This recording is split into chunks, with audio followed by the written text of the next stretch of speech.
tunes so people would forget about this stupid incident. Once my husband and I got home, we sat down with my parents and his parents, and my parents explained everything that's happened in the past so we'd have context as to why Amanda was so furious. I thought that it was ridiculously childish of her to make such a big deal out of this, especially since I believed that my parents had valid and legitimate reasons not to want to pay for her wedding. First off, it was extremely expensive compared to mine. At least my husband and I had contributed to our own wedding and didn't expect our parents to cover all the expenses. Then secondly, she hadn't even known her ex-fiancé for that long while my husband and I've been together for a really long time. So my parents knew that it was serious with us. And, forgive me for being blunt, they knew that paying for our wedding wouldn't be a waste. So I don't think that it's fair for her to compare my wedding with the one that she had in mind. My parents apologized for it, especially my stepdad, who was pretty embarrassed by what Amanda had done. We didn't blame them anyway because they weren't in control of the situation, and after we discussed it, everybody went home and that was it. But the next day, I received a call from my mother where she told me that Amanda had apparently picked up the kid from her neighbor's house without even informing her and was now being charged with kidnapping. Amanda had called them in the morning to inform them about this and ask her dad for help with money to bail her out and to find a lawyer. It was ridiculous to me that she would go to such an extent, just to humiliate me at my wedding, because this was all a bit excessive. I did feel a little sorry for her, but I didn't think I owed her any apology. However, ever since she got arrested, her friends have been rallying for her and accusing me of being the bad guy. They seem to think that I'm the one to blame for all this because apparently, they believe that my parents have always favored me and say that I'd always been the golden child. I always felt like our parents have treated us equally and have never favored one over the other.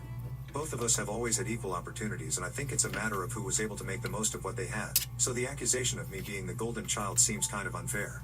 We went to the same school, and after that, I really think I got a scholarship because I was a better student, which is why I had leftover money from my college fund, so my parents had nothing to do with that.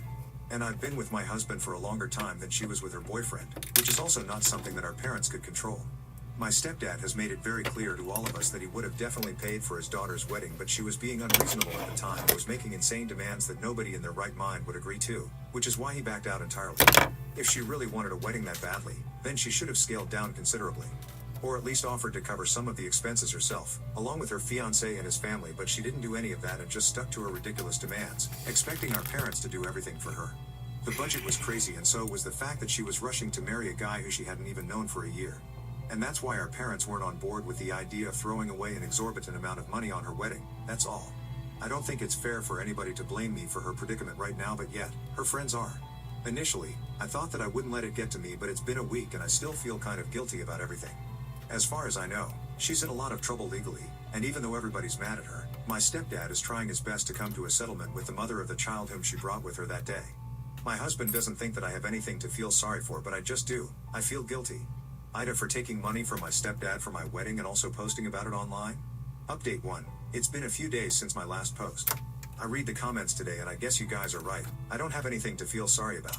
Her friends were just doing what most friends do, trying to be there for her, and being there for her always meant putting me down and making me feel bad about myself. So I'd say they did a pretty good job of it. I did feel horrible about everything for a while, but then I spoke about it to my mother and my stepdad, most importantly. And both of them said that this wasn't my fault. This was her acting crazy and now having to face the consequences for it. They advised me not to pay any mind to what her friends were saying, which was difficult for me because these were the people that I went to school with and now all of them had turned against me. But there's nothing that I can do about it because clearly they have picked which side they want to be on, and it's not mine. So instead of fighting it and trying to justify myself to everybody, I should just know that I did nothing wrong and go on with my life. Even a couple of people here were accusing me of being their favorite and talking about how my parents had failed Amanda. Let me be clear, I did not give you guys a one-sided story, and I made sure to include even the things that I'd said. The time where I refused to share my funds with her, which is why she couldn't get married since my mother also refused to contribute. That was selfish of me, but to be fair, she'd never tried to be my friend and had always been horrible to me while we were growing up, so I didn't see any reason for me to be nice to her. There were a couple of times when even I would retaliate and be mean to her or make rude comments about her. And our parents would scold both of us for doing that to each other. If I was their favorite child, then they wouldn't have said anything to me. And if we're just talking about the wedding, then I already explained how I got the money for it and why she didn't get the same treatment. She didn't bother to think about our parents and wanted a larger-than-life wedding for herself without spending anything from her own pockets. She should count herself lucky that our parents can afford to support her financially, even now. And her father has always tried to be there for her. She is a working woman, but unfortunately, she doesn't take her job seriously, which is why she's been stuck in the same position for a couple of years now. But her lifestyle is such that she can't cope with that sort of income. Neither is she willing to live modestly, and nor is she willing to work hard, so she ends up borrowing money from our parents almost every other month. They're already doing so much for her, and yet, she wanted them to spend extra money on her for her stupid extravagant wedding last year. And when they didn't, for very legitimate reasons, she got upset and started acting like she was the victim here, which just shows that she has absolutely no gratitude in her heart. Despite all of this, my stepdad is still trying to bail her out and make sure that she's alright while her friends are acting as if they treated her unfairly. I have worked hard for myself to be an independent woman and go ahead in my career. I studied hard throughout school and at college, and I'm doing the same hard work even now at my workplace. And that is why I don't need to rely on my parents for money. It's not my fault that she didn't try to create the same life for herself, despite having the same resources and the same support. So I really don't understand why people think that I'm the golden child when I'm not. I've worked hard for everything that I have, and I'm not going to let people invalidate that by accusing my parents of favoritism. At the end of the day, I know what I did and I know who my parents are as people. Even while her friends are accusing the left and right of being biased and playing favorites, my stepdad is still only bothered about Amanda and her well-being. And that speaks volumes about who's right and who's wrong. It's disappointing to me that even after her parents have done so much for her, she can't see that and only wants to be the victim and beg for sympathy from everyone. It's honestly just so sickening. Update 2. So the child's mother and my stepdad were able to come to a settlement, and she has agreed to drop all the charges in exchange for almost $25,000. It's a lot, but I guess to everybody, their child is worth it, and my stepdad's no exception to it. He offered to pay her in installments, but she wanted it all up front, and it was quite a hassle for my stepdad, but he managed to get it done somehow. And Amanda is now a free woman. Unfortunately, free doesn't translate to being grateful to her parents, and she still has an attitude. My mother told me that she hadn't reached out to them to even thank him yet, and she was furious while she was talking to me about it. It's been a couple of days and Amanda knows exactly what happened, yet she hasn't even tried to thank them. I knew she was a disgusting human being, but this is just too low, even by her standards. My mother said that my stepdad is trying his best to hide his feelings about it and hasn't said a word, but she knows that he's hurting deep down. My husband and I are supposed to leave for our honeymoon in 2 days, but we've decided that we're going to pay my family one last visit before we take off for the next couple of weeks to make sure that my stepdad's alright. He is a good man and he deserves a better daughter than Amanda, which is why I exist, and I'm going to check up on him and make sure that he's okay. At least on the bright side, Amanda's friends have stopped whining about how her parents never stood up for her and always preferred me, now that it's all over. All of them knew that they were lying, but that didn't stop them, and I just really wish that I'd said something to them, but now all the posts are gone, so it's too late for me to say anything. But I know that this is not over yet, because Amanda is definitely going to have something to say eventually, and when she does, her friends will start rallying for her again. And then I will not keep my mouth shut like I did this time. I wouldn't have stayed quiet this time either, but I just got married and I wanted to enjoy that honeymoon phase for a while. It also didn't feel right to pick on her while she was at such a low point. Also, my parents were worried sick about her. So there were a couple of reasons that I didn't say anything or indulge in the drama this time. But if she says anything out of line about me ever again, then I'm definitely going to put her in her place, and I'm sure my parents will not have any problems with that either after this. Update 3. Hey, so it's been almost a month and my husband and I just returned from our honeymoon. We came back home a couple of days ago and boy, has it been a roller coaster ride of emotions already. To start with, Amanda is no longer a part of our family. She told everybody that she had severed all ties with us through a public announcement on social media, which I didn't see and was not told about because I was on my honeymoon and I wasn't really checking social media or people's texts, unless it was important, which this decidedly was not. So I didn't find out about that until recently. It was a relief for me, honestly. My stepdad was kind of bummed out about it, but eventually, he got over it, which is what my mother told me. Amanda had visited them a couple of days after I left for my honeymoon, but it wasn't to thank them like they'd been expecting.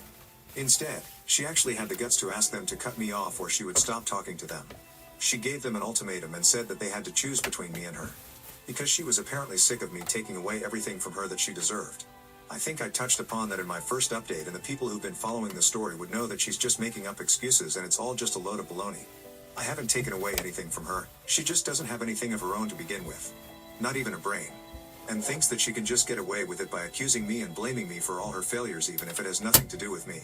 But our parents weren't going to tolerate that and told her that if it came down to that choice, then they would pick me because Amanda was ridiculously entitled, spoiled, and selfish, and they could not put up with her anymore.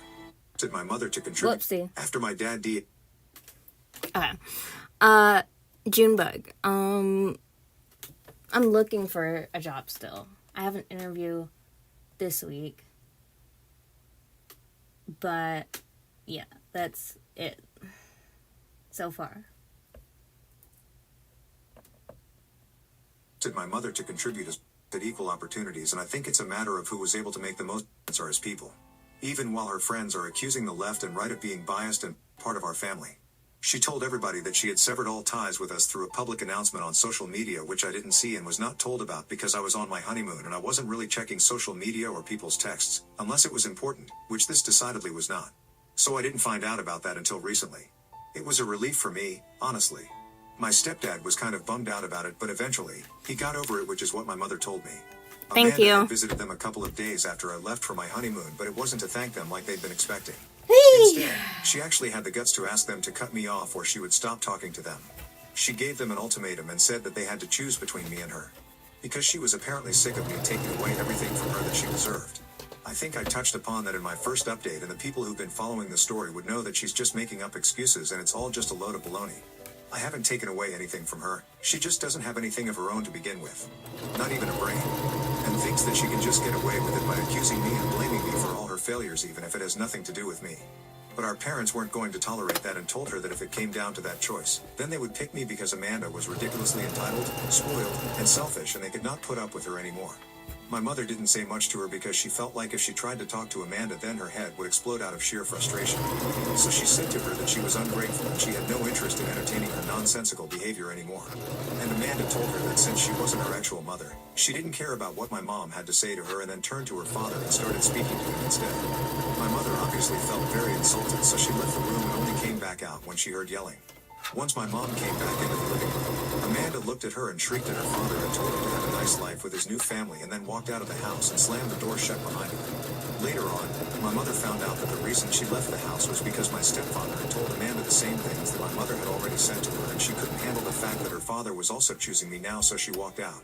If my parents didn't have a favorite back then when we were growing up, they definitely do now, and I don't even think it's my fault anymore. Because she made sure that I became their favorite by behaving so badly with them. She showed my parents that she had no respect for them and didn't even seem to love them, because if she actually loved our parents, then she wouldn't behave the way that she did. She was rude to my mom because she was not Amanda's No, I'm not gonna stab biological myself. mother, but there's no excuse for being so It cruel would to be your funny. own biological father, which is what she I'd end was. up on She used I'd end to up support on herself financially for ages, not and now safe that for she life thinks she on has a Reddit, couple you of know? friends who will look out for her, she thinks she Maybe can should abandon I her dad and go off on content? her own. I'm just kidding. I honestly wish her the best, as long as she stays away from our family and doesn't bother us ever again. Because she truly is the worst, and I, for one, am glad to be rid of her.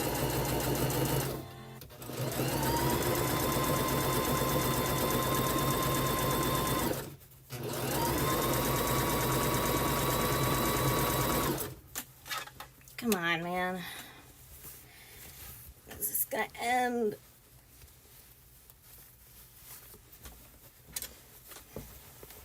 These are probably gonna look so fucked up because I turned a skirt into pants. But, I mean, I think the skirt was like $5, so it's okay. People use, like, old clothes as new clothes all the time anyway, so...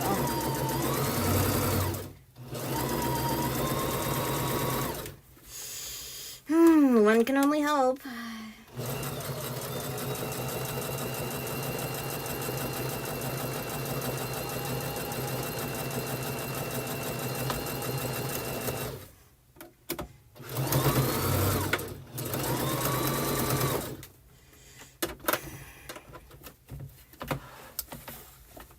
Go on. There we go.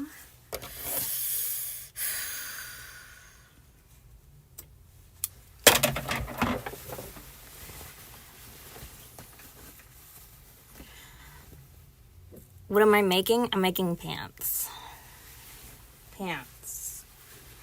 Because this used to be a skirt, but I really never wore it as a skirt. So I'm trying to make pants out of this. So hopefully it turned out, I mean, presentable. Holy shit. Guys. Look at this. Look at this. It looks like they were always pants. I'm actually impressed with myself. Wow. This is actually wearable. This is wearable.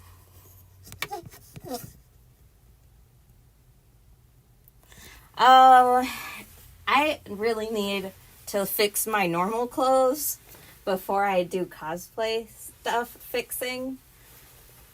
I have almost everything ready for the Pomni cosplay. All the shoes, the point shoes are done. The gloves are done. But the dress is complicated, and I've never used like sewing patterns before, and we only have a bit of that fabric, and it was kind of expensive, so I don't want to screw it up, so I'm collaborating with my mom on that. But yeah, these are presentable, except for this one little part, but I can fix that. Hold on. Give me a second. I need to find the thread ripper.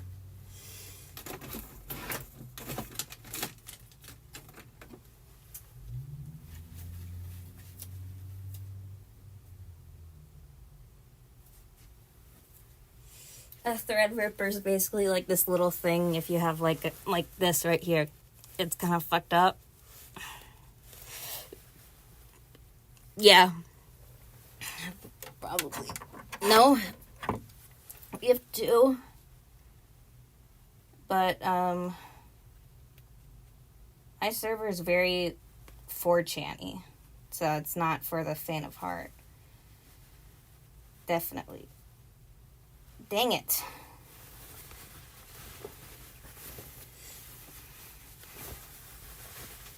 Where is that fabric? Oh, it's right here. Okay. Okay. Can I just sew over it? That work? No. That would not work. That would make it look worse. Not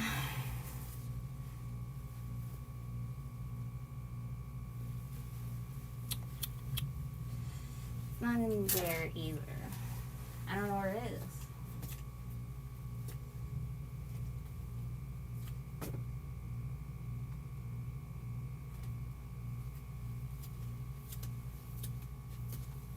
Ah! I found one.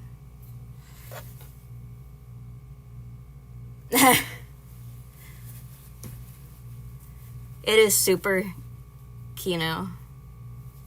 Just DM me on X or Twitter or whatever people call it now. Yeah, DM me there.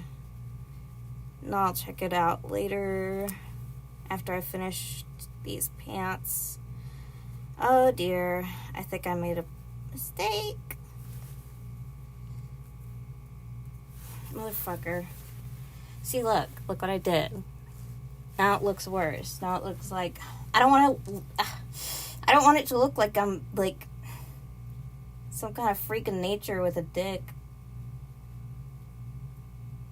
I am pretty girl. Pretty girl don't have pee-pee.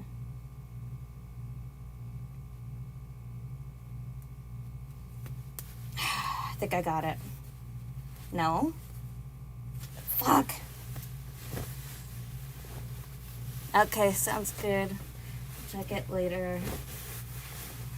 I'll have to resew this. See, look. This is where it happened right here. This little zigzag. No futa, correct. No futa.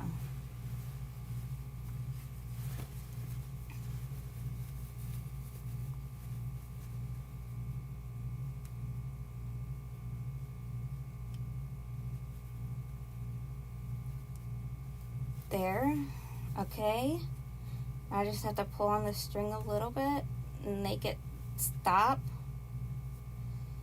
Come on. I'm like, this is so hard. I love how there's just spam all over the screen. Feels so cool. Wait, I think I got it.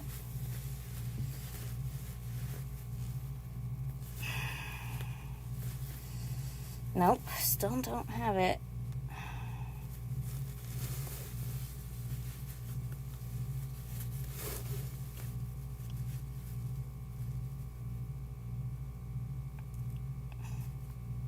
The Reddit story stopped and we lost like 5 viewers. That's hilarious. To be fair, sewing is not very interesting. Shit.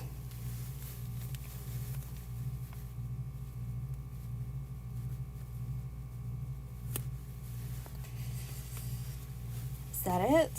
Did I fix it?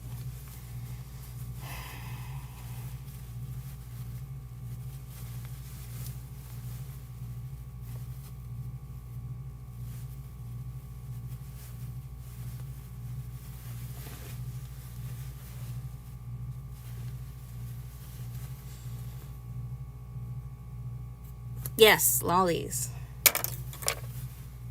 Lolly is better than futa. Controversial statement.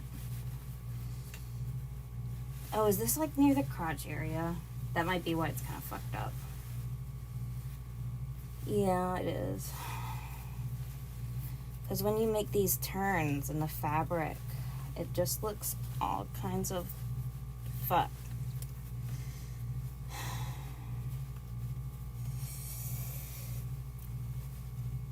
Okay.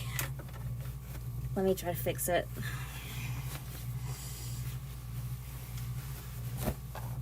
I'll turn the Reddit back on, guys. I don't. I just agreed with you anyways. Because it was funny. Hee hee. Hee hee funny. The fuck?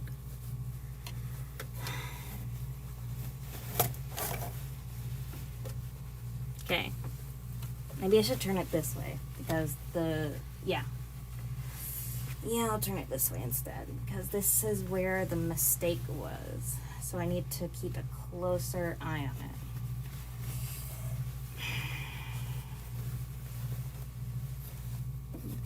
Oh, come on, man. There. Okay. There.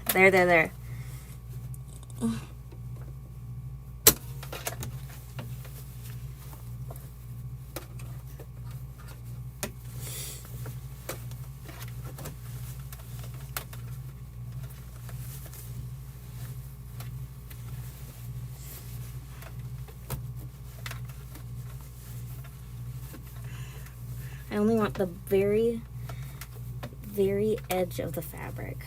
It's not bunched up. Good. Pull this over. There. Okay. There.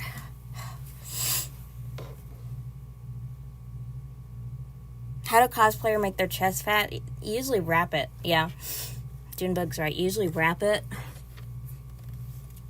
But that can restrict your breathing and can even, like, break a rib. So, I don't do that. It's like, you know what? I don't care. This character didn't have boobs originally. She has boobs now, so. Did YouTube crash? That's great. I love that so much.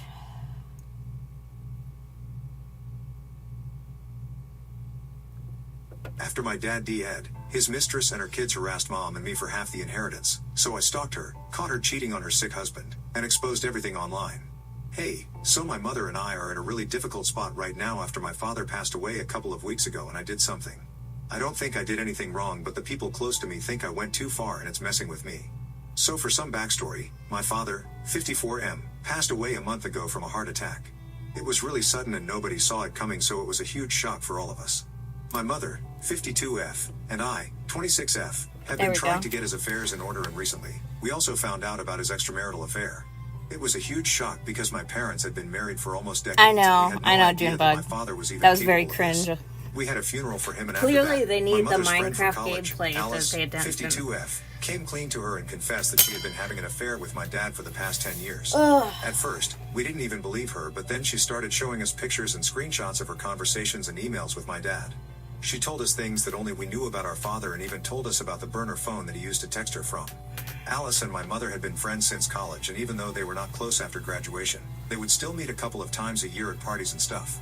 And one of those times, My mother had attended a college friend's party with my father, and there they had run into Alice and her husband. That was a really long time ago, but my dad and Alice started their 10-year-long affair at that point, which only ended with his demise.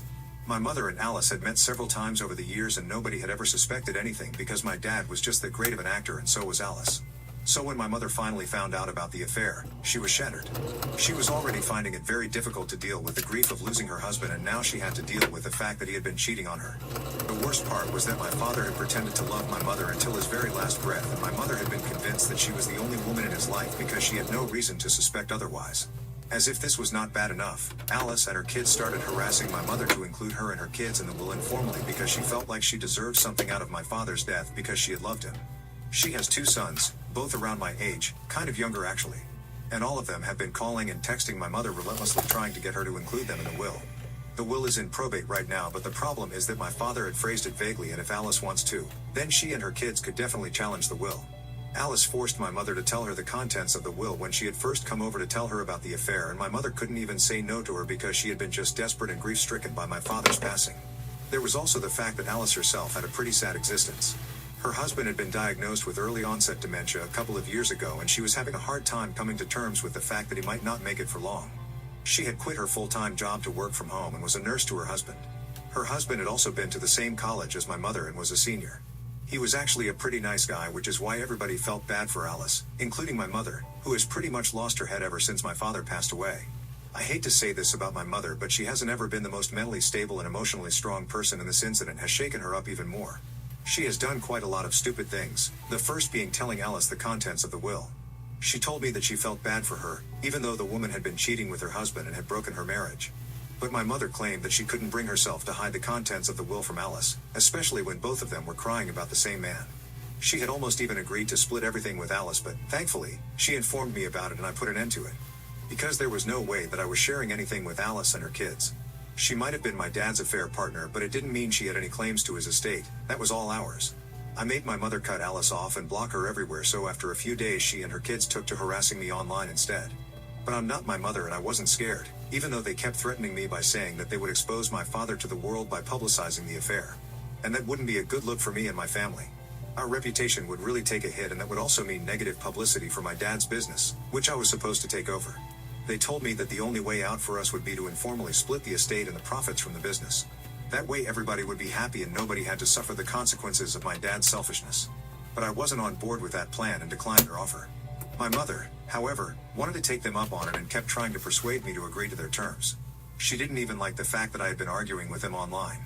In one conversation, Alice's son had told me that we were cheating them out of what they deserved and he would be forced to expose us for the frauds that we were if this continued, so I had told him that his mother was the real cheater here and threatened to tell his father and ruin their marriage if they kept bothering me. The spat had become pretty nasty and all of us were only staying quiet out of fear for our reputation.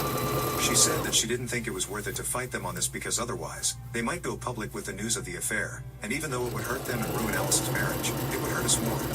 Because then, my father's business and his reputation would take a hit and he wasn't even here to defend himself anymore. So it would be in our best interest to just agree with them and let this go because she didn't want more drama, and she also didn't want to fight with Alice because she felt bad for the woman. I had plans to tell everybody about the affair myself, so they wouldn't have anything on us.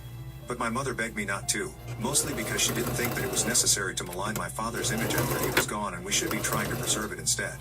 But also because she felt bad for Alice since she had been manipulated into thinking that Alice would use the money to support her family because her husband wasn't in a stable condition anymore. So she kept begging me to just split everything and sweep this under the carpet because she didn't want anyone to find out. I was pretty much fighting everybody on my own, including my mother, who wanted to just lay on the ground and let Alice and her kids walk all over us just because her husband was sick. But I wasn't going to take it, so I went behind my mother's back and decided to do some digging about their family so I could get some more dirt on them and run things my way. I'm gonna try this I might on have gone and too far, tell but you I guys secretly how it started following looks. Alice to find out more about her comings and goings during the day. I trailed her for 1 week and luckily, she was too absent-minded Does to notice that Tommy I had been count? following her around.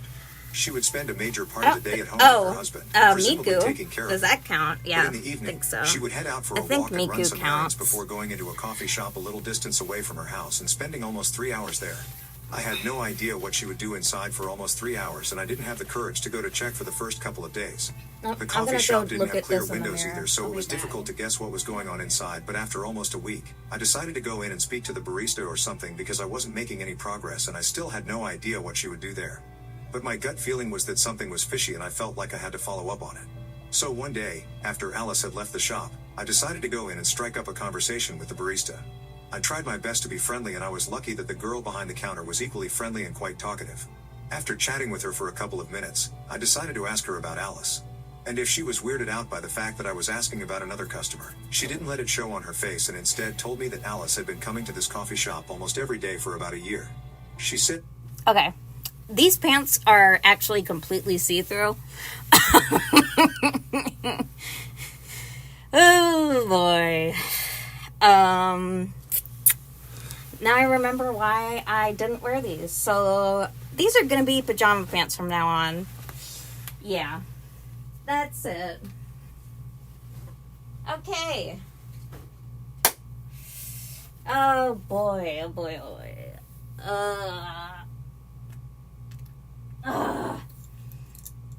That's frustrating. That's really frustrating. What lolly? Oh wait, I already answered that question. Alright, next pair of pants. These are not see-through.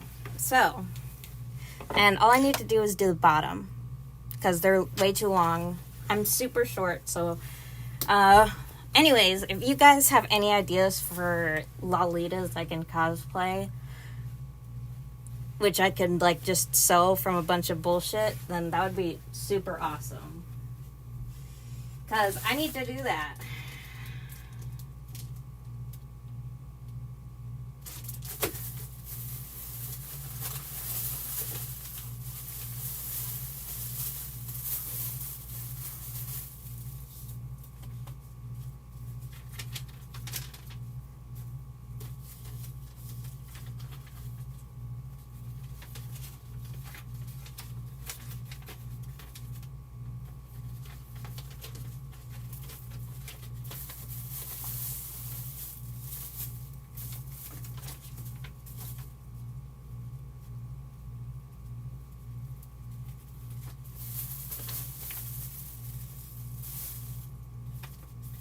Maybe I will sell my cosplay. Let me look at this. Oh boy. Okay, pattern. What pattern is this? Pattern C. Pattern C. Pattern C. Oh, Christ. Guys? This might be slightly more complicated than I thought. Yeah.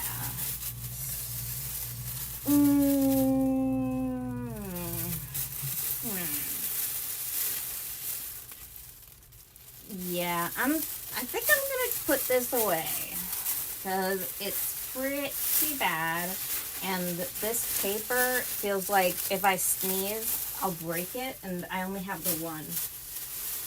Yeah.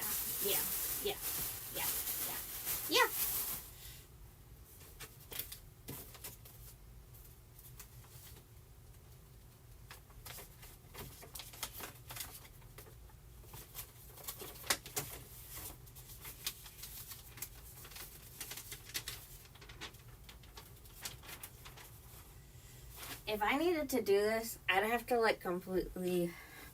I'm not going to look at that. I just want to sew my clothes that I have right now. Marin Kitagawa. Yeah, probably.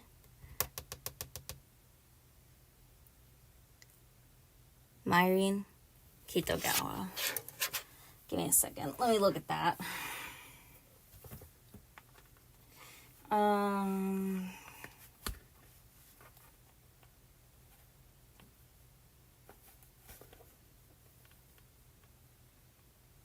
Oh yeah, that's easy. I already have, like, I could probably do, like, a closet cosplay of her. That would be super easy.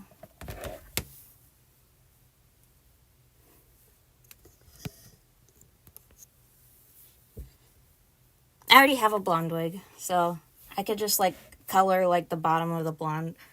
It would be easy. Alright, back to sewing. Every day for about a year. She said that she always has the same routine and the same order. She would get coffee as soon as she walked in the door and would sit and finish her coffee while waiting for her boyfriend to show up. The second that the barista mentioned her boyfriend, I realized that my instinct was right and she had indeed been having another affair, apart from my father. Because let's be real, nobody needs 3 hours to have coffee by themselves. Anyway, the barista went on to tell me that once her boyfriend arrived, which was usually 10 minutes after she came by, they would take the other exit and leave through the side of the building, and then Alice would come back in the same way about 3 hours later and leave from the main exit. That explained why I hadn't been able to see her leave the building, because she had been taking the other exit and my car was positioned on the other side of the building. So after that conversation with the barista, I decided to park my car on the other side and finally get some evidence of Alice cheating. Things happened just the way that I had been told, so I was able to get some videos of Alice leaving through the side door of the coffee shop hand in hand with another man while they giggled.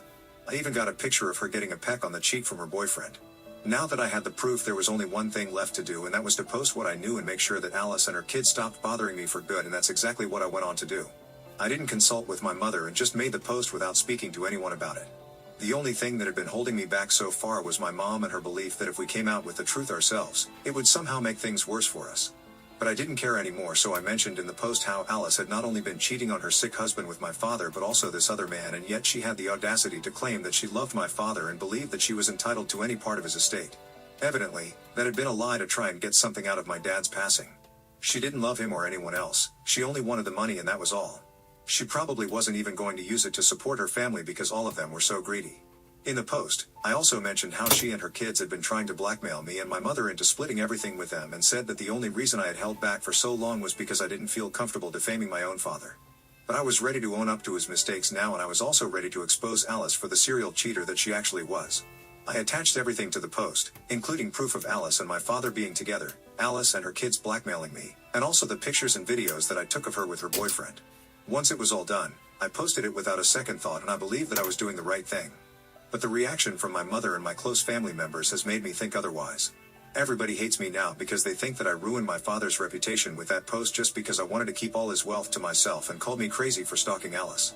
They accused me of not caring about him as a person and only putting up that post because that would make it less likely for Alice and her kids to be considered for their inheritance. And I agreed with it because my father had been cheating. All I had done was own up to it publicly so I wouldn't have to give in to Alice and her kids' demands. My mother thinks that I was way out of line because I completely destroyed his reputation. Especially when there was a very real chance that he might have gotten away with it had I not opened my mouth for my own selfish reasons. I don't understand why everybody is calling me selfish, because if anything, my father was the one who had been selfish and kept a secret like this from us for a decade. I had already lost my trust in him, but I was not about to let his affair partner screw me out of my inheritance. Everybody refused to even talk to me because they thought that I was selfish and entitled, but I don't see anything wrong with what I did. I was just trying to protect my inheritance. My dad having an affair was his choice, and exposing him for it and acknowledging his mistakes after he was gone was mine. It didn't even harm the family's business and reputation the way that everyone had thought that it would. Some people did say that this was messed up, but that was about it. Everything is still going just as smoothly as it was before, and I think people are really overreacting and making a big deal out of this. If anything, I think my mother should be thankful that I spared her from sharing her wealth with the other woman. That would have been pretty insulting if it actually ended up happening. But now Alice has deleted all her social media and her sons are also not bothering me anymore. I think I really saved everybody out here, but instead of being thanked, everybody is making me out to be the villain, and it's making me question my decision. I still feel like exposing my father's reality to the world was a very small price to pay so that we could get to keep the inheritance with... I have like shirts that Myrene like wear. Like that kind of like schoolgirl kind of shirt. Jesus. That kind of schoolgirl looking shirt because of, business stuff, and I always liked the Lolito style. So I could probably just wear it without any fuss, honestly.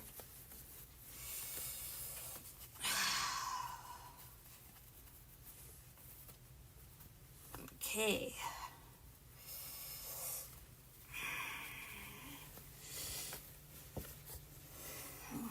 Are you going to MomoCon, Femme Demon?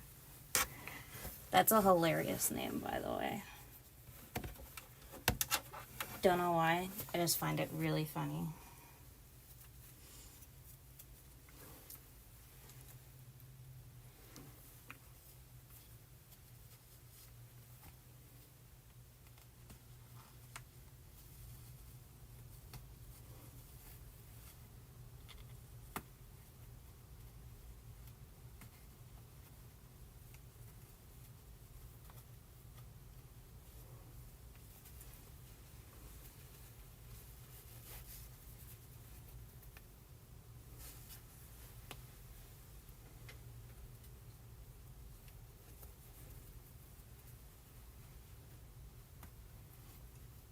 Hold on. I don't know why I'm not playing this. Sorry. About Alice and her kids constantly holding it over our heads.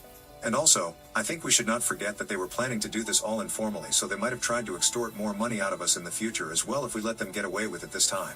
And it was for the best if we just came clean to everyone ourselves.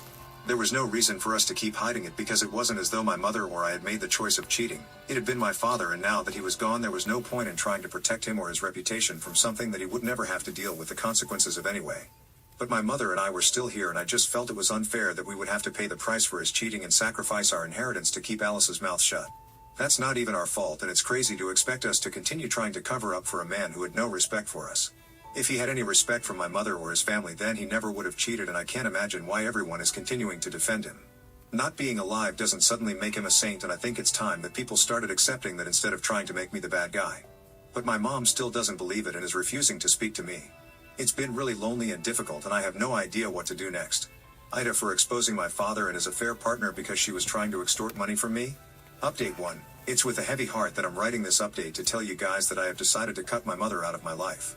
I don't think that we can reconcile after this because I tried to speak to her a couple of days ago and she said the most horrific things to me.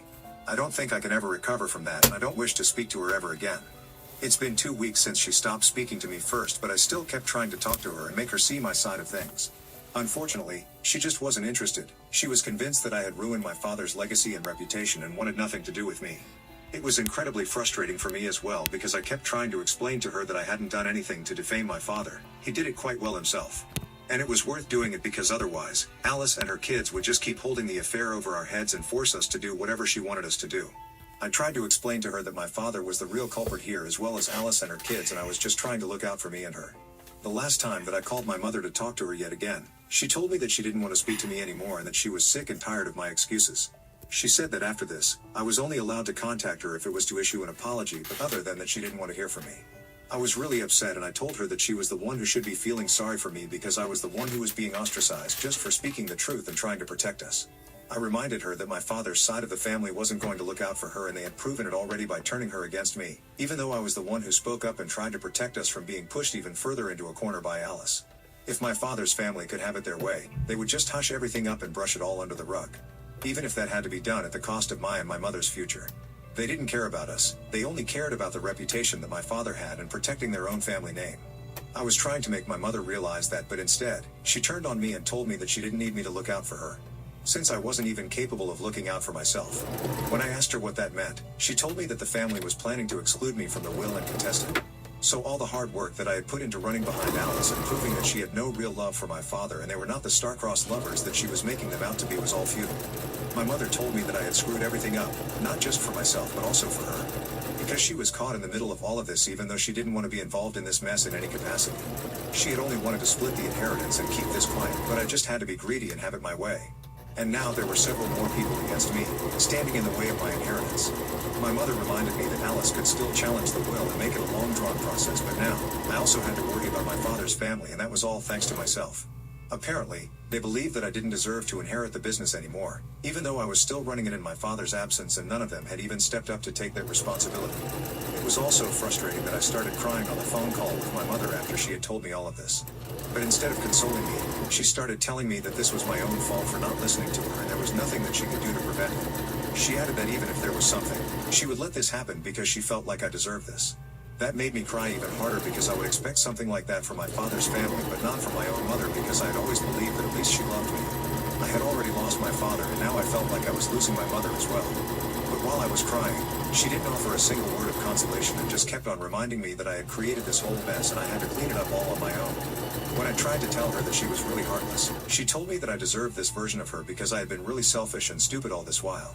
I was still holding out hope that she might say something kind to make things less difficult for me, but instead, she told me that she wished I was not her daughter and then hung up on me. That was the last that I spoke to her because I don't know if I can ever go back to being on good terms with my mother after what she said. I just can't. Update 2. Hey, so it's been a couple of days since my last update and Alice recently reached out to me to tell me that her husband had been forced to file for divorce from her by his family because they saw the post that I had made. And now she has promised me that she was going to ruin my life just like I had ruined hers. Her kids also don't seem too happy about their parents' marriage breaking apart, and for some reason, they're holding me responsible for it and not their cheating mother. It's just ridiculous to me how everyone is blaming me for things that are very obviously not my fault. I have just been speaking the truth and exposing people for what they truly are. If they don't like that, then maybe they shouldn't be that way. You can't be a bad person and then get mad when you get exposed for being a bad person. That's not how the world works, and that's certainly not how my world works. So they can blame me all that they want, but it's not going to change the facts, and it's definitely not going to stop me from speaking the truth. I have spent a considerable amount of time worrying about what everyone thinks about me, but now I'm at a point where I just don't care anymore. People are going to have a problem with me speaking the truth no matter what I do, because the truth is ugly and undesirable, and they hate me for bringing it to their notice, so they can't ignore it anymore. But that's their problem and not mine, so I don't have to worry you about can what join, they think anymore. hold on.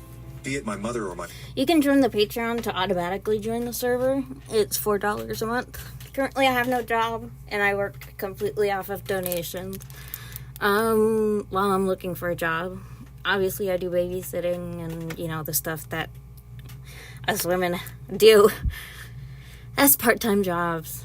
But, yeah, with Patreon, you can instantly join the server, and you'll get access to all the cosplay content. There's a female-only channel as well. So if you're, like, don't want to talk to dudes, the 3 females, we would be on this server. But just, yeah. No, it's not only pay.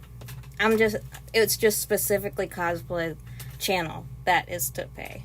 Because, you know, doxing. I'm not that big of a VTuber yet that I can switch to VTubing forever. So, you know, just to not get instantly doxed. But all the other channels are free. I'll get to your, what is it called? X eventually, and add you to the server. Just right now, I'm, you know, kind of sewing. Oh, that's nice. Okay, sounds good. I'll check it out. Gotta fix these pants, you know? Father's family. They can do whatever they want. It doesn't matter to me anymore. I haven't heard from my mother since the last phone call, and I hope that it stays that way because I don't think I have anything left to say to her. She was horrible to me, and instead of grieving with me, she turned against me. I can understand that she was upset about a lot of things, but that doesn't excuse her behavior because even I was upset about the very same things. As my mother, she should have stuck by me instead of trying to cover up her husband's faults, especially since he wasn't even there anymore, but I'm still here. It's disgraceful and sad how she thinks that his passing away absolves him of everything that he did wrong. I love my dad and I'm always going to miss him, but I can't forgive him for what he did. Maybe my mother can, but she has no right to tell me if I should or not. So now I'm ready to fight against whoever comes in my way, and I have accepted the fact that I'm on my own now. It's always been that way, so whatever. Update 3. Well, it's official. Both my father's side of the family and Alice are now contesting the will, but I'm not worried. I know what I am and what I deserve. My dad's lawyer is also fighting for me, and he has known me ever since I was a child, so if he thinks that I'm doing the right thing, then I probably am, and I have no reason to be worried. He told me that they don't have much of a case anyway because all I did was expose my cheating father, and that was only because Alice was blackmailing me and my mother for half of the inheritance. So I had to step up and do something, but other than that, they have nothing against me, and the best that they can do is probably just drag the process out by challenging it. But my dad's lawyer has told me that he is going to try his best and pull out all the stops in his defense. I can tell that he is really serious about this, and it makes me happy that at least somebody is on my side here because I really needed that reassurance. My mother is still not talking to me, but from what I hear, she has stopped speaking to my dad's family as well and wants nothing to do with them either. I received this information from my dad's lawyer obviously, and he said that my mother has completely shut everyone out. I was worried for her because I didn't want to do anything stupid in her grief, and I knew that she was already having a really difficult time coming to terms with so much at once. I guess I had mentioned it in my original post that my mother had never been the most emotionally stable person, so I had thought about keeping our fight aside for a while just so I could check up on her. But then I found out that she had moved out of our home with all her stuff and was now living with her sister, so I guess it's not necessary for me to check on her since she is my aunt to take care of her. I do miss her. I really wish that she would come to her senses and realize that I didn't do anything wrong. I was just trying to protect us. But right now is probably not the right time because she is struggling with her grief and it's making her say and do a lot of crazy things. So I'm going to wait for her to come around and realize that I was never the enemy. I always had our best interests at heart. It's great that she realized that my father's family was not looking out for her, which is why she cut them off.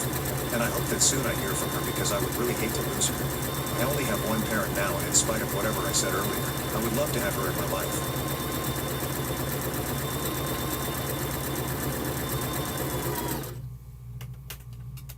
Step stepdad moved his grown daughter into my childhood home without my permission, then packed my bags and kicked me out while I was at work and my mom was siding with him. I do not care if my mom is going to get mad. Her husband needs to leave. I have tried to get along with him, but it is impossible. I'm constantly made to feel as if I am inferior and a burden in this house.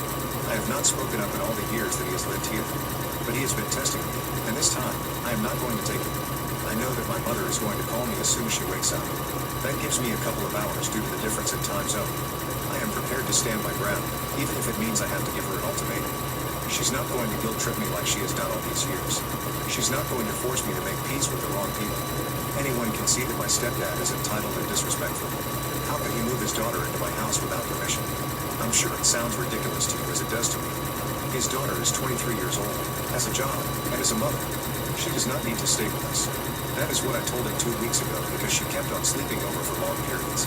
It felt like she was moving in, so Al suggested that she start checking in. He said that he needed to spend time with her and that I was just being jealous. So, I decided to keep quiet for the sake of my sanity. After that, it was an issue of so-called privacy.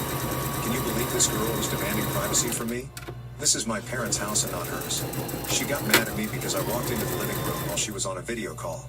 She then asked me to leave because it was a private phone call.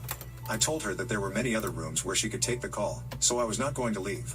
She then threw a massive tantrum, which her dad did not allow me to hear the end of. When she left, I told him that I was upset about her blatant disrespect. She was starting to make herself too much at home and making me feel uncomfortable.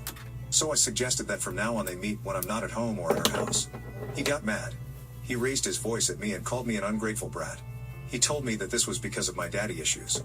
He said it was clear I was acting like this because I did not get enough attention. I was shocked at the audacity of this man. How dare he bring my father into this? So I did what his daughter had done to me. I went and told my mother what he said. I guess it was too much to ask her to take my side. She told me that I misunderstood him and that we should apologize to each other. I refused to apologize to him. So, I had been ignoring him for the past week. When my mom came back, I was planning to tell her that they would either move out or I would. After all, it is my father's house and my childhood home. But now it looks like a decision has to be made because this man went and did the most outrageous thing.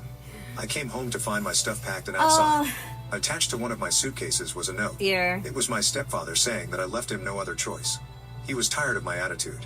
He was not going to choose between his daughter and me, so it was clear that I needed to leave. It was so sad how our relationship had changed so quickly. When he first married my mom, he was a very good man. He did his best to be a father to me. We were very close, and I could come to him with any problem. And then, one day, his daughter visited us. She had just moved to town and started to spend a lot more time with her dad. I was excited to have another sibling, especially a girl.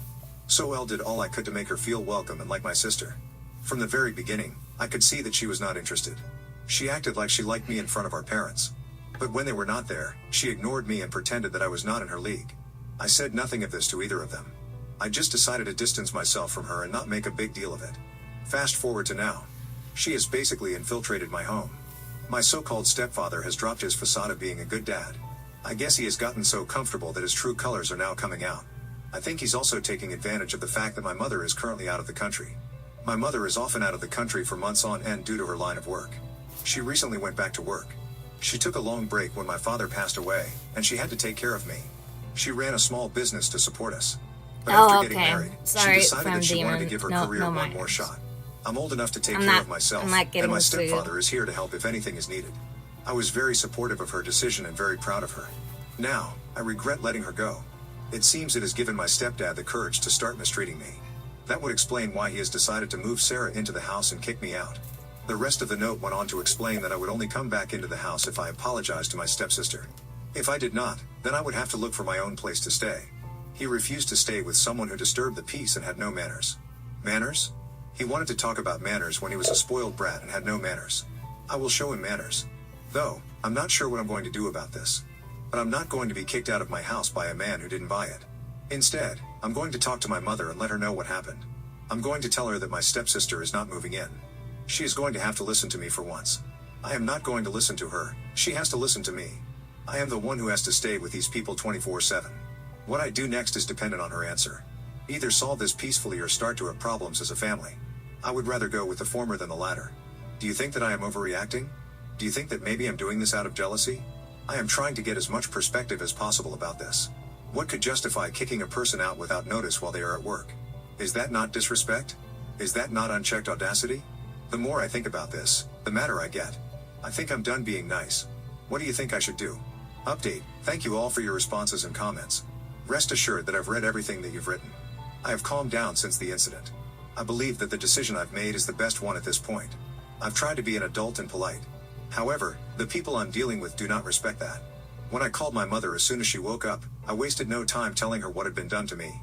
I expected her to be at least surprised and maybe enraged. I got none of that. Instead, she asked what I did wrong. She said that she was not surprised because David, my stepdad, had warned her about this. David told my mother that I had been rude and impossible to live with. I was mad to find out that David had been lying to my mother. So then I asked her where her loyalty stood. Was it with her daughter or the man she married? She said it had nothing to do with that. Her loyalty was to our family as a unit. She told me that David had told her he was going to move his daughter in.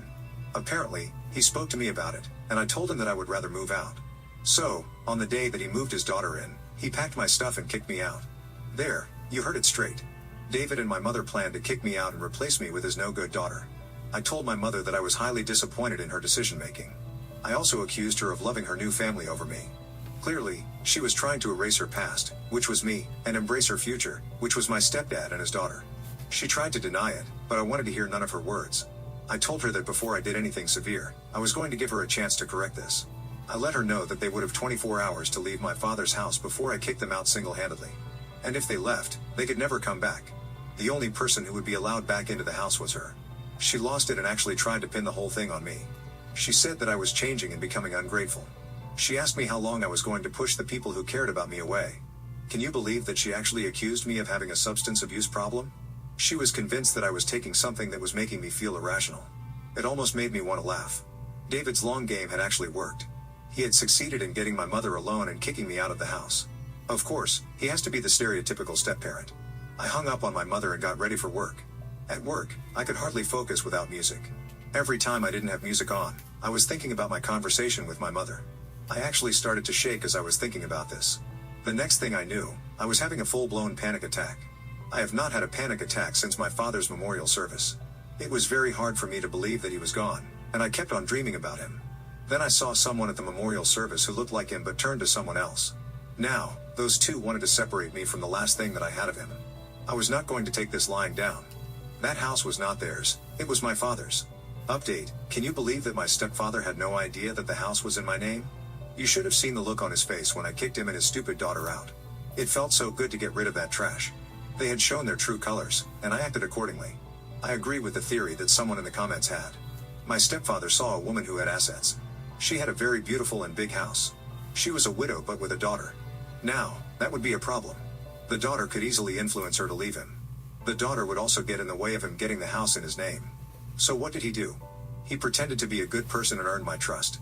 When he suggested that my mom get back into her career, I backed him. I thought I'd be safe back here with him. And thus, he successfully separated us. Once we were separated, it was time for him to use his daughter to make me feel unwelcome. He started to withdraw from me emotionally and showed that affection to his daughter. That would lead to my complaining, getting mad, and acting irrationally. He assumed that the house was in my mother's name. So his main goal was to get me kicked out for basically being a bitch. My mother would believe it because she had only ever seen him be kind to me. She trusted him with her life. She would sooner believe that her daughter was being hostile towards her stepdaughter. She would never believe that the man she married wasn't good. One thing my mother hates is being wrong. Yeah. He knows Law that, school and he uses it to made trick me her. so sick. His last It part was really, probably to live in that it's house not with his worth daughter it while my to mother was destroy away. my health. He would and go probably back. get her to get the house in his name in a couple And of the months. people there can be so Soon mean. after, he So will fuck divorce her that. and get half of her assets. Or he would get rid of her and cash out. But then again, some of you wanted to play devil's advocate. Of course, I had to hear you out and set the record straight. There was someone who said I could have prevented this if I had just allowed my stepsister to stay with me. She would have to be a nice person that I can live with for me to do that. She was not, she was the worst. Whenever she used the kitchen, she did not clean up after herself. Whenever she was around, money went missing in the house. Whenever she was around, the house was always a mess. She went into my room without my permission several times and used my things. I know this because I have a particular order in which I leave my things. I can easily notice if someone touches my things. So no, I was not going to live with someone like that permanently. Now, let's go back to what happened earlier this week. I went and got all the paperwork I needed for me to make this eviction legal. I was not going to play around and leave any loopholes for them to come back. It took me a while, but everything got fast-tracked with the help of a friend of mine. As soon as I got everything in order, I went to the house. I knocked, and my stepsister opened the door. She tried to shut it in my face and told me that I was not welcome. I pretended to be sad and said that I was there to apologize. She was very confused because this was so out of character for me. Her dad then came from behind her and asked what I was doing there. I then let them know that they had about 8 hours to get everything that belonged to them out of the house. I was actually being quite generous because he had a lot of furniture in the house. I told him that I would be back. I also showed him the court order. I told him that if he did not pack his things, I would have to forcefully remove him. I would throw out anything that he held of value. My only concern would be getting the scum out of my house. I was dead serious when I said that. But he did not seem to take me seriously. He told me that I could not do this without my mother's permission. He told me that everything that I had done was illegal and was going to get me arrested. So I told him to make all the calls that he wanted. The only thing they would do was make him look like a fool. Edit, they left the keys with the neighbor who were nowhere to be found. They thought they were going to get me kicked out of my childhood home. The delusion between those two was enough to make a soap opera. Anyway, I'll let myself relax lounging in my father's house without anyone interrupting me. The past couple of days have been hard for me, and I need to relax. Update, how foolish was I to think that everything was over? My mother decided that she was going to punish me because she did not get her away. I had been ignoring her calls for days because I had nothing to say to her. About 2 weeks later, she struck for the first time. I went for an appointment to get my teeth checked out. Once I was done, I found out that I had to pay for everything out of pocket. My dentist alerted me to the fact that my medical insurance was not valid. This was a surprise to me because I'd always been insured. When I made a few calls, I found out that my mother had removed me as a beneficiary of her medical insurance. She did not even let me know so that I could get my insurance. I'm sure she did this so that when I went for an appointment, would have to pay out of pocket. The cost of the appointment set me back. When I saw what she did, I was pissed off. But I was not going to give her the satisfaction. If she wanted to talk, then she would come back home, and we would talk face to face. Since she wanted to rely on someone who was not even related to her, I owed her nothing. I got my insurance sorted out. After that, I decided to sign her out of all of my streaming subscriptions. My mother was not one for technology. She had gotten into streaming because of me. When she found out that some of her favorite all-time shows were online, she asked me to help her set up an account. I wanted to save money, so I decided to add her to mine since she was already doing so much for me. I guess one would say we had quite a symbiotic relationship. And that is why our breakup is so messy. I know it's weird for me to describe my mom and I fighting as a breakup. It kind of feels like that because we have always relied on each other. That is until she let a man get in between us. After that, it was very hard for me to trust her. When my mom found out that her streaming platforms were not working, she decided to email me. She sent me quite a passive-aggressive and formal email. This time, I responded to her and told her that her services had been canceled because she could not pay my bills. If I had to pay my medical bills, then she would have to pay for her subscription services. I could imagine how upset and angry she was. I could play that game. I could also be petty. I learned from the best, her. By the time she went to cancel anything that linked me to her, I'd already removed myself. Sure, she had been supporting me financially in some areas of my life. She's the one who insisted because she did not want me to leave the nest. But it was clear that now she was kicking me out of the nest. But I knew that my greatest battle was yet to come, for she was coming back home in a month. I knew that she was going to put up a big fight for the house, and I was prepared. I will not go to stand down no matter what trick she had up her sleeve. It was just so sad that we had been pitted against each other by her husband. Now more than ever I wish that my father was still alive. He was always the buffer between us when our tempers rose. He always knew the right way to solve conflict and leave everyone happy. I'm sure that he would not want us to be fighting over all this. But she made her choice, and it broke my heart. I am her baby. How could she do this to me? Update, I am writing this with a broken heart. This is one of the few times that my mother is wrong, and I am right. I wish that it was the opposite. Now, my mother is lying in the hospital after suffering from a heart attack. I pray that they find David and make him pay for this. I knew that he could not be trusted, but I never knew that his heart was so cold. My mom took so long to get back into the dating game and trust any man. So why did he have to break her heart like this? It had been about 2 months since my mom returned from overseas. When she came back, we fought over the house, but ultimately, the house was mine. She tried to take me to court, but the judge overruled her. So she moved out and got an apartment with David. We had no contact for those 2 months. In the beginning, I was victorious because I had gotten the house to myself. I felt like I had won against them, but after a while, I started to feel quite sad. I missed my mom so much. I've not been away from her for such a long time, and it had been killing me. But pride got the better of me, and I decided not to contact her. I wish I had reached out even once. Maybe she would have opened up to me. Maybe I would have seen the signs that this man was slowly taking over everything that she owned. By the time we spoke, he had emptied all of her bank accounts and had already left the apartment. She came back to find that he had taken all of his essential belongings. He left her a note, thanking her for the money and letting her know that she should have trusted me. He also confessed that his daughter was not his daughter. Instead, she was his partner. This was too much for my mother to take. She started to cry. She could not eat, she could not talk, and could not leave the house. Someone at work noticed that she had not been in the office for a while. So they called me and asked me about her. I told them that I was not in contact with her, and she stopped talking to me. The next thing I knew, I was getting a call from the hospital to let me know that my mother had collapsed. She had gone to the store and randomly gotten a heart attack. When I went to her apartment and looked through her stuff, I found the letter that he left her. That monster earned her trust and then took everything that she had ever worked for, including the trust. She is awake, and I have been speaking to her. She has told me everything that she knows, and I have filed a complaint with the cops. There is not much hope of finding them. I have given the cops all the information that I have. But now, all I can do is be by my mother's side as she fights for her health. I wish I had not listened to my stupid head. I should have listened to those of you who told me not to throw away my relationship with my mother over a house. Maybe I should have reached out and apologized to her. Maybe I should have investigated David before Elle even allowed him to put a ring on my mother. There are so many things that I regret. Have you ever done something so drastic that has changed the trajectory of your life? Update. Hey everyone. I was not sure that I was going to post another update. My main focus was just going to be on my mom and helping her heal.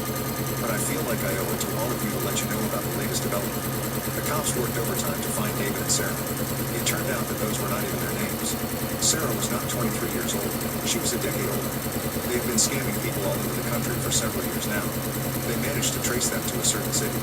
But by the time they got there, they found out that the two had managed to escape. It was believed that they had escaped to a country where there was no extradition. That meant that they got away with it. As you can imagine, my mother and I were not happy about this at all. We were furious and heartbroken. We felt as if the whole world had just failed us. What? So, Why isn't it? I just focused on nursing my mother back what to the health, fuck? and I'm rebuilding the trust in our relationship. Until the day we got the call. There. David was no more, and Sarah was in police custody. According to her, he has been killed in a deal that went wrong. Someone called the cops, and she was taken in as a witness. Her prints matched her real name in the system. They also linked her to several cases of fraud and embezzlement. The cops were then able to determine that this was the Sarah we had been looking for. As for David, it is believed that he bled out for about several minutes before he met his end. Sarah panicked and did not call, so she tried to save him to no avail, which was when someone saw what was happening and called the cops. By the time the cops arrived, she was in too much shock to do anything but go with him.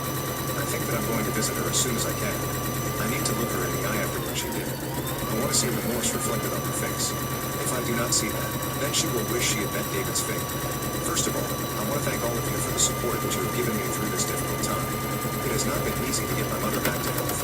This is not her first heart attack. It scared me and made me feel that I was going to lose her. Trust me, I regret every petty thing that I have done. As for her, she is very sorry as well. She regrets taking David's side. She has promised that from now on, she is going to be very cautious when it comes to strangers. It is about a day since Sarah was sentenced. She got a life sentence because of the severity of her crimes. It appears that she has been doing this for several years. When asked why she and David returned to the country, it was because of an ex of David who had left him a substantial amount of money. This was someone that he had done a romance scam on. It appears that she forgot to remove him from her will. He took the risk because of greed, even though Sarah tried to stop him. When he arrived to meet with the lawyer, he was ambushed by this woman's sons. They are the ones who attacked him and killed him. As they say, you live by the sword, you die by the sword. This was coming to him sooner or later. I'm glad that he cannot harm anyone else. And where he is gone, he will repent for everything that he has done. Just because he's not in jail does not mean that he's escaped punishment. As with Sarah, she is going to grow old in that jail. She's going to die in that jail and will never breathe free air ever again. She got what she deserved, and I'm very satisfied. I told my mother about my posts, and she wanted me to include a little piece of advice for parents. She wanted to say that things like this are more common than one might think. She suggested that parents should always make sure that their kids are taken care of before they remarry. At least my dad had made sure that my name was on the title deeds of the house, otherwise, we would have lost the house to them. She also said that you should be careful who you let into your house because they might not be who you think they are. I agree with her, as we have all learned. At least we got lucky. I have heard of people who do not get as lucky as us, and I feel so sorry for them. Neglectful and abstive stepmom made my life a living hell growing up. Now that dad's divorcing her, she's begging me to change his mind. But I told her it's too late now. Being Knock an on only wood, child in a knock on household wood. where my parents openly despised each other wasn't easy. Their frequent and intense arguments, with one of them storming off in a car, became a weekly occurrence. It was hurtful because, although they never directed their anger towards me physically, they consistently unloaded their feelings about each other onto me. I was a witness to their constant bickering, and honestly, no child wants to bear that burden. The topic of divorce has been a recurring theme in nearly every argument for as long as I can remember. It felt like one of the most frequently used words in their vocabulary. Strangely enough, I found myself secretly hoping for them to follow through on those discussions. It wasn't that I didn't love my parents, I genuinely did. However, I also believed that they both deserved to be with someone who genuinely loved and appreciated them. The toxic environment created by their continuous conflicts made me wish for a resolution that could bring them individual happiness and peace. One night during dinner, they sat me down and prefaced some bad news, urging me not to get upset. They explained that they had exhausted all efforts, and then they dropped the bombshell: they were going to get a divorce. I simply responded with an "oh okay" and continued eating. Surprisingly, instead of understanding, they both burst into tears, accusing me of insensitivity and questioning whether I had any feelings at all. According to them, it was unimaginable for someone not to react emotionally to their parents' divorce. Honestly, I did not care, as I knew this would happen eventually, so I just kept on eating. Soon, my dad moved out while I continued to live with my mom. Their divorce battle went on for months while I would live with my dad during the weekends and with my mom during the weekdays. Eventually, their divorce was finalized and they went their separate ways. They tried their best to be polite with each other for the sake of co-parenting me. However, all of this changed when my stepmom, Abigail, came into my dad's life. It was quite obvious that she and dad had been having an affair long before my parents' divorce, since she was his co-worker and knew a lot about me. Once I decided to ask her about it, and she admitted smugly that she had been sleeping with my dad 6 months before the divorce. She told me how she knew my dad was not happy and reached out to him, suggesting they go out for coffee to provide him with emotional support. While it may have been a well-intentioned gesture, my father is an introvert and never had a lot of friends, so he accepted the invitation, and this is how their affair started. Although I wanted my parents to be happy, I also knew that the affair was wrong, but I couldn't say that to mom as it would break her. I loved spending time with my dad during the weekends, however things took a turn when he started going out during the weekends to spend time with Abigail and would leave with a babysitter till around 10 to 11 p.m. I would wait for him to come back because we had a tradition of him tucking me in, especially since I was still a child at that time. He would come home drunk and give excuses about how he was stuck at work, which we both knew was a lie. Sometimes, he would sneak Abigail into the house as well when he thought I was sleeping. It was a bit weird for me, but I learned to accept it. Abigail eventually moved in after a year, and the first thing she did was remove all photos of me and dad from his living room. This move struck me as odd. She told my dad how the living room should have pictures of nature and stuff rather than family. She also changed my bedroom while I was not there. When I came back one weekend, she had turned everything in my room into a beige and neutral color. I was furious and made it clear to her that this was my space and I was my dad's daughter, but she told me how she hated how ugly and childish my room looked, so she had changed it. When I cried and told my dad, he and Abigail had a fight. She screamed that I should just stay with my mother if I had so many issues, and that she and dad should start a new life together without me throwing a tantrum about it. I remember knowing then and there that she was going to hate me forever, and she did. One weekend when my mother was dropping me off at my dad's place, he informed us that he and Abigail had gotten married that week. It was apparently a last-minute decision. We were shocked to hear that, since Abigail had never even bothered to talk to my mother or even acknowledged her presence, but now she was a part of our family. Nevertheless, my mother congratulated my dad. That night, my dad had organized a dinner party for his friends to celebrate his wedding. During this party, I heard Abigail, who was quite drunk at this point, telling her friends about how she hated that my dad had a daughter and wished that their affair had come to light during my parents' divorce so that my mother would have primary custody and I would not ever come to visit my dad at all. This broke my heart, since I had no idea what I had done for her to hate me so much. A few months later, my father told me how he had accepted a new position at a job that was 2 hours away from my mother's place. This infuriated my mother because she now had to drive so far to drop me at his place, and told him how she would not be able to make it every time. She questioned him as to why he was moving so far away. This is when my dad then told us about how his new job was going to pay him 3 times more than his current job. He did feel guilty about living so far away from me, so for the next few weeks, my parents talked, and in the end, they decided that I would start living with my dad, since he was going to be shifting to a better district with much better schools. I did not like this decision at all, since I already had friends in my current school, but my dad convinced me that I was going to go to a high-end school with better opportunities. Despite my initial reluctance, I eventually agreed to move in with my father.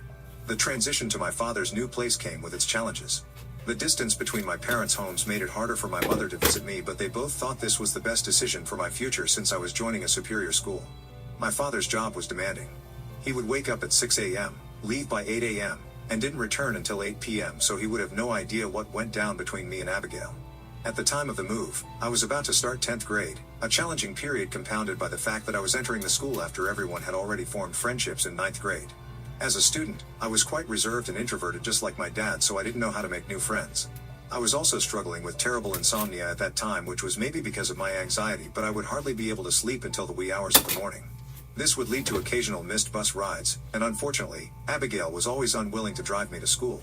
As a result, I had to walk 2 miles and would then end up being even later than I already was. While it was true that missing the bus was completely my own fault, I still wished she would have had some compassion for me when I was clearly struggling. She would also refuse to cook for me except for dinners when she knew my dad would be home, and then she could act like a good person in front of him. This is exactly when I started eating a lot of junk food in my life, which I would buy with my lunch money that my dad would have left for me every day. I was clearly not doing well, and instead of helping me, she would make fun of me, saying how I looked like a pig and how I was clearly looking to be bullied. She would not help me with any homework or doubts I had by saying that she was not my mother. I would wait with bated breath for my dad to come home, after which I knew that she would treat me normally. She would yell at me if I didn't make my bed perfectly, or if according to her there was dust on my study table, even though I would clean it regularly. If I cried due to her yelling, he would tell me that if I didn't like it, then I should just move back in with my mother because I was being bratty. Every day she would remind me how this was not my house and make me feel like a guest. As you can imagine, I was depressed and anxious and would have panic attacks. No one understood me. My dad was too busy to see the truth, and I was afraid of telling my mother and causing another big fight between my parents. Once, when things became too hard and I could not take it anymore with Abigail, I decided to run away to my mother's place. I had been saving up money that my grandparents had given me for Christmas, so I decided to book a bus ticket and packed a few things so I could go away. My mother was shocked to see me at her doorstep, since she and dad had been calling everyone like crazy trying to get in touch with me. I cried and hugged my mom, and it felt like I was finally at home. She knew instantly something was wrong. When she found out what Abigail had been doing, my parents had a huge fight. My dad refused to accept that Abigail had been doing all this to me and told my mother how I was just over-exaggerating, which made me cry even harder. When my mother threatened to take this to court, he finally listened to her. Hey, Links, He bro. promised us that he would talk to Abigail and get to the bottom of this. As you can imagine, my dad did discuss with Abigail and found out how she had not been giving me any food while he was out, and he shouted at her a lot. I don't know what happened, but he came over the next weekend to pick me up and told me that Abigail was very sorry and this wouldn't happen again. My mother warned him, and my dad assured us that she was going to be better. I guess my dad must have told her a lot, because Abigail never bothered me about that. She would cook for me begrudgingly, but other than that, she would completely ignore me as if I didn't exist. To be honest, I quite liked that, since it allowed me to coexist with her in the same house. We would have a few fights here and there, but it was still manageable. Eventually, I managed to complete high school and moved away to college. My dad kept telling me to pick the college in his city, but I knew that I had to go far away from him and his wife. We barely remained in contact since I refused to visit him during my holidays. This would make my dad sad, and he would tell me how I should be a better daughter and how everyone else's child keeps visiting them. But the truth was that after I started staying away from my dad, I could see just how depressed I had been while living with his wife. My brain could finally process how difficult my life had been, and I knew seeing him with her would bring me down again, and I didn't want that. As a result, I was closer to my mom. She would regularly check up on me, and I would visit her every time I got time off from college. When I graduated, my dad and mom were there to cheer on me. Later, I was looking forward to having dinner with my parents just like every other kid, but my dad informed us that he had to drive back home since Abigail didn't like eating alone. This was disappointing to hear, but I had learned not to fight with him when it came to Abigail, so I kept my mouth shut. For the next couple of years, I went on to have a job and eventually met my current partner, Michael. Since he came into my life, everything has changed for the better. His love and support have made a huge impact, bringing joy and a sense of completeness that I had been missing previously. Michael has a great relationship with my mother and has met my dad once or twice, but even those few times, he has expressed to me how he doesn't like the way my dad treats me and prioritizes his wife over me every single time. For example, once when he came to visit me with Abigail, I had planned out the entire day so I could show my dad around my city. I was telling him about this plan on call when Abigail overheard and started complaining about how she was not in the mood to go anywhere and insisted that she and dad should spend some romantic time together and that he could meet me later for dinner.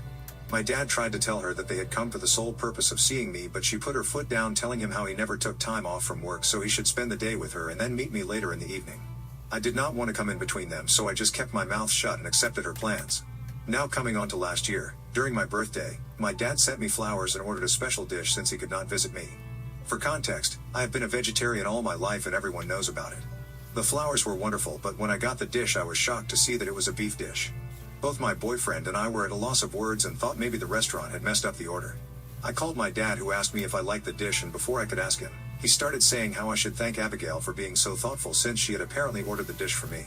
I took a deep breath as I understood then that this was all my stepmother was doing. I told my dad how she had ordered beef for me when everybody knew that I was vegetarian. My dad stopped talking and I could hear him asking Abigail, who confirmed the same.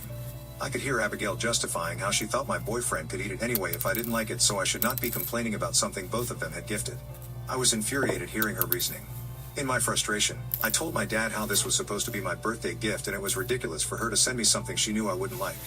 This led to a heated argument between my father and me, who tried to convince me that Abigail didn't have an ulterior motive and that I should at least thank her. I refused, saying that I never asked for the dish, hence I should not be obligated to thank her. To add to the argument, Abigail started crying beside my dad and saying how I was being ungrateful and that I was still a spoiled brat. I cut the call in anger because I didn't want to say something I would later regret. My dad did text me that night apologizing for what had happened. To be very honest, I did not care about the gift that much, but it did hurt me that my dad didn't love me enough to send me a gift that I would actually like. He was then expecting me to thank his wife when she was the culprit behind all of this. Since then, I have hardly spoken to my dad. Michael supported me because he also understood how wrong it was for Dad and Abigail to treat me this way. My dad would call me sometimes, but I would speak to him for a few minutes only. This has been going on for quite some time. Last week, I received a voice note from my dad telling me how he wanted to talk to me about something urgent. I called him thinking it was an emergency, and he informed me that he had decided to leave Abigail. I was shocked to hear that, since I had never expected my dad to have the balls to leave her, but he told me how he had been thinking about it and how he had not been happy for a long time. He talked about how he wanted to remain alone and just travel the world. This didn't seem to be a good enough reason to me, so I questioned him if there were any major issues in his marriage, and with a bit of cajoling, he opened up to me finally about the real reason behind his decision. He told me about how Abigail's infertility issues were driving her crazy. She was taking out her frustration on my dad every day by telling him how he was not man enough to make her pregnant, and also threatening him that she would eventually cheat on him if he didn't give her a child. He told me that he was too tired and old now to go through all of this and just wanted to have a peaceful life. I did understand where he was coming from, since I had seen him work hard his entire life, so much so that I never even had to take up any debt during college, unlike my friends. He had provided for me financially and materialistically whenever I needed anything. My dad did deserve to be peaceful and happy at his age. I assured him that whatever he chose to do, I would be there for him. He thanked me for my support. He also talked with my mother about this, so she also knows. Over the years, they have become quite good friends and have been there for each other through tough times like this. Now last night, as I was about to go to bed, I started receiving calls from Abigail. Obviously, I didn't pick up, but she kept calling. When she realized that I wasn't picking up, she started calling Michael. In frustration, I picked up her call. On the other end, I could hear her sniveling and crying.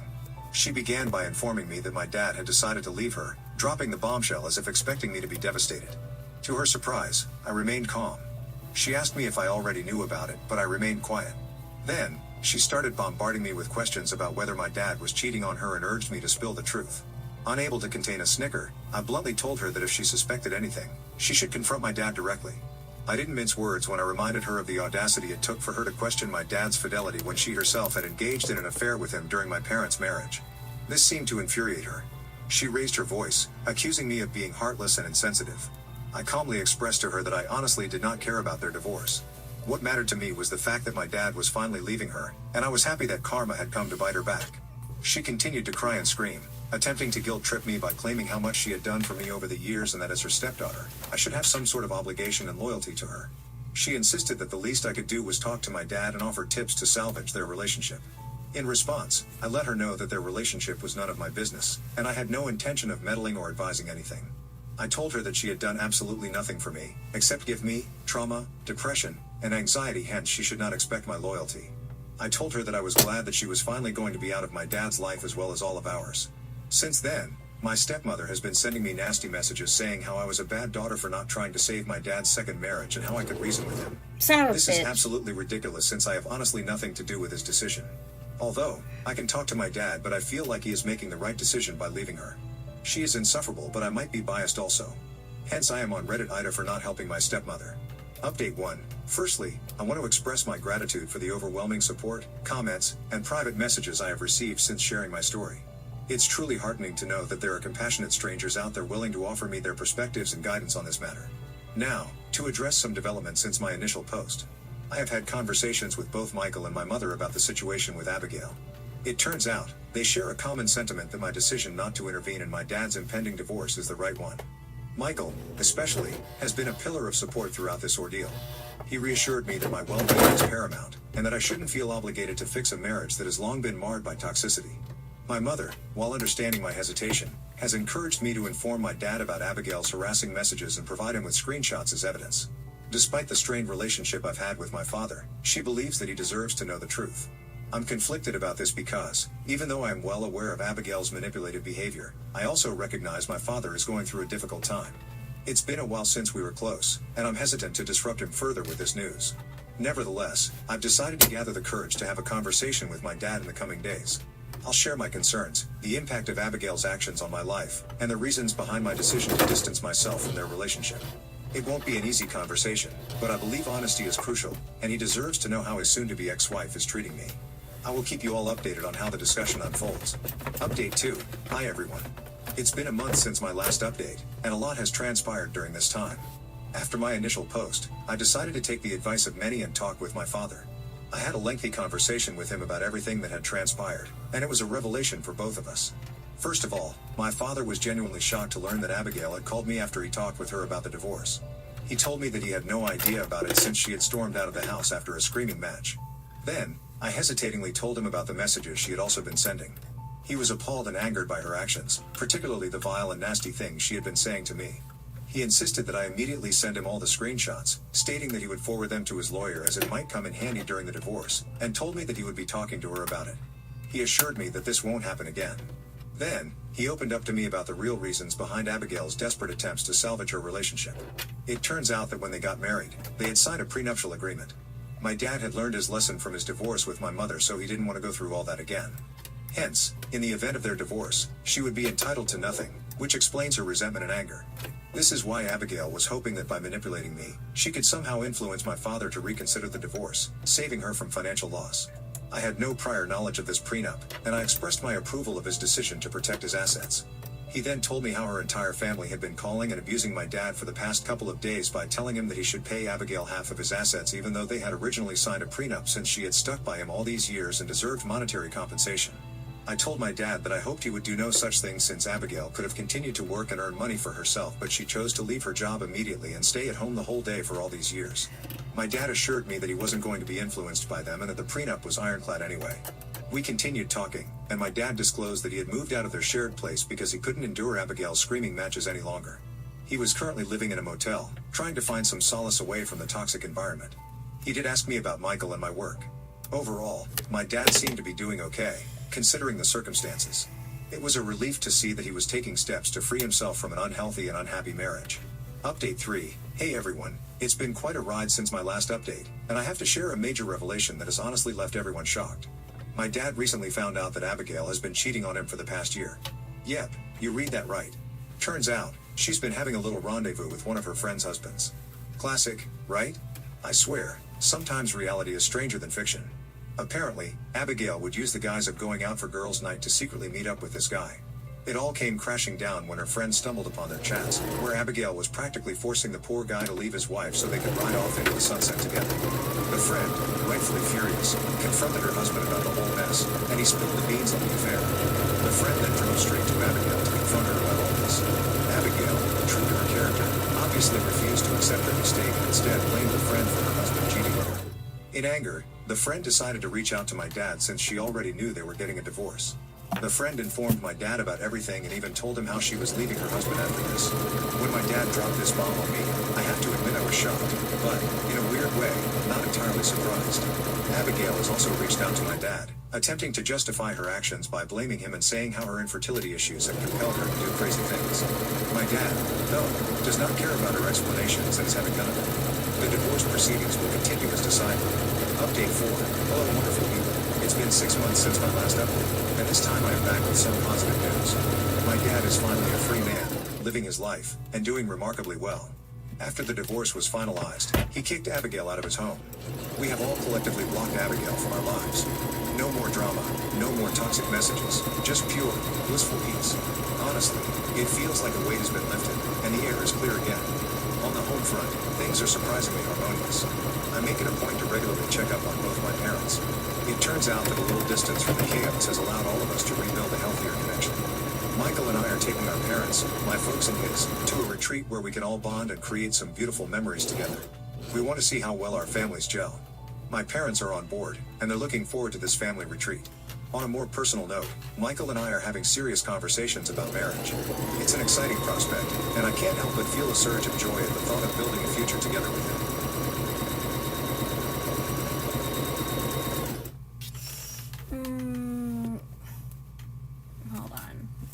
Oops. No.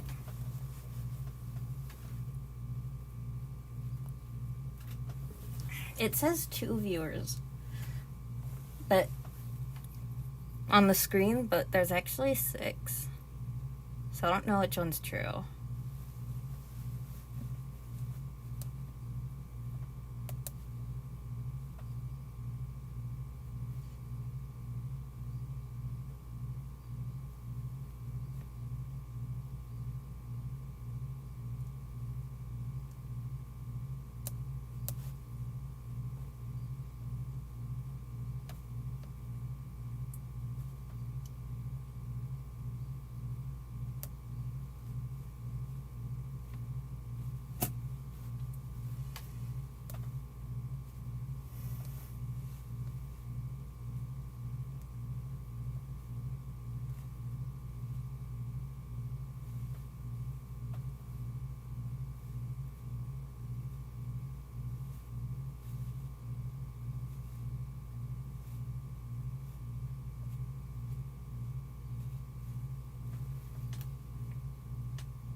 And got her off.